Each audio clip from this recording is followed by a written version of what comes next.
سعودی عرب نے دیا شہاب بھائی کو ایک وی آئی پی حج کا گفٹ۔ آئیے تفصیل سے خبر کو جانتے ہیں۔ شہاب بھائی نے گزشتہ سال جون میں حج کے لیے پیدل سفر شروع کیا تھا۔ ہندوستان کی کئی ریاستوں سے گزرنے کے بعد جب وہ واگا بارڈر سے پاکستان میں داخل ہو رہے تھے تو کچھ مسائل کا سامنا کرنا پڑا تھا۔ ہندوستان کی مختلف ریاستوں سے سعودی عرب کے لیے حج پرواز کا سلسلہ جاری ہے۔ اس درمیان میں ایک ایسی خبر سامنے آ رہی ہے جس نے سبھی کو حیران کر دیا ہے۔ کیرلا کا نوجوان شہاب بھائی پیدل ہی مکہ معظمہ پہنچ چکے ہیں۔ ہندوستان سے مکہ کی دوری تقریباً 8640 کلومیٹر پر مشتمل ہے اور یہ سفر شہاب بھائی نے پیدل تقریباً 370 دنوں میں مکمل کیا۔ شہاب بھائی نے پاکستان، ایران، عراق اور کویت ہوتے ہوئے سعودی عرب میں اپنا قدم رکھا۔ جب شہاب بھائی نے سعودی عرب کے لیے پیدل سفر شروع کیا تھا تو لوگوں کے ذہن میں یہ سوال تھا کہ وہ اپنا ارادہ پورا کر سکیں گے یا نہیں، لیکن شہاب بھائی نے ثابت کر دیا ہے کہ کسی بھی مشکل سے مشکل کام کے لیے پختہ عزم کر لیا جائے تو وہ ناممکن نہیں ہوتا۔ ایک میڈیا رپورٹ کے مطابق شہاب بھائی مکہ معظمہ پہنچ کر اب اپنی ماں کا انتظار کر رہے ہیں۔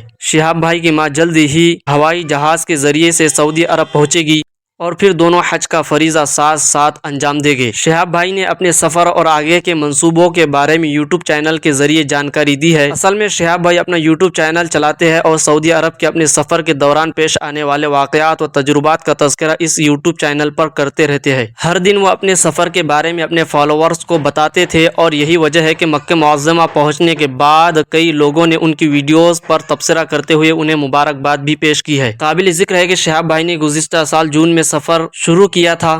ہندوستان کی کئی ریاستوں سے گزرنے کے بعد جب وہ واگا بارڈر سے پاکستان میں داخل ہو رہے تھے تو کچھ مسائل کا سامنا کرنا پڑا۔ اصل میں انہیں پاکستان کے افسران نے روک لیا تھا کیونکہ شہاب بھائی کے پاس ویزا نہیں تھا۔ ٹرانزٹ ویزا پانے کے لیے شہاب بھائی کو ایک اسکول میں مہینے بھر تک انتظار کرنا پڑا تھا۔ اس وقت کئی اخبارات اور رسائل میں شہاب بھائی کے تعلق سے خبریں بھی سامنے آئی تھی۔ پھر فروری 2023 میں شہاب بھائی کو ٹرانزٹ ویزا ملا اور دوبارہ سفر شروع ہوا۔ وہاں سے تقریباً 4 مہینے کا سفر کر کے شہاب بھائی اپنی منزل تک پہنچ گئے ہیں اور اب ان کے بارے میں یہ بڑی خبر آئی ہے کہ سعودی عرب ان کو ایک وی آئی پی حج کرا رہے ہیں۔ ان کا کھانا بیٹھنا سب وی آئی پی ہوگا اور اب ان کے سبھی چاہنے والے اللہ سے دعا کر رہے ہیں کہ ان کے حج کو قبولیت کا درجہ حاصل ہو۔ دوستو، آپ بھی شہاب بھائی کے لیے ضرور دعا کیجیے۔ ویڈیو کو لائک کریں اور اس ویڈیو کو زیادہ سے زیادہ شیئر کریں اور شہاب بھائی کے لیے کمنٹ میں دعائیہ جملہ ضرور لکھیں۔